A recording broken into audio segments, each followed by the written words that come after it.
Olá pessoal, o vídeo de hoje é uma dica muito interessante. É como copiar texto de foto.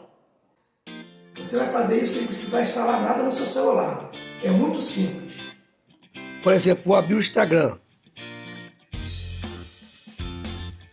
Vou pegar aqui uma foto.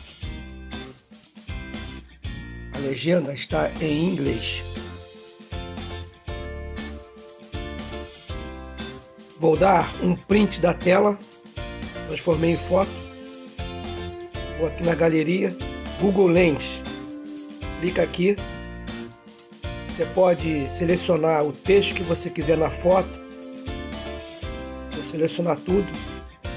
Pode copiar para o computador. Aí você corre aqui para o lado. Vai ter mais opções, ó. Ouvir ou traduzir. Vou traduzir. Tá aí, em português. Você vai poder ler fácil. Isso, você não vai precisar instalar nada. Você já tem aí no seu celular, no aplicativo do Google Fotos. É isso aí, pessoal.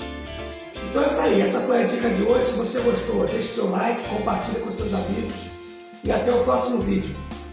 Visite o site www.montadorjacó.com.br. Tabela de preços, depoimentos de clientes, dicas de móveis e muito mais.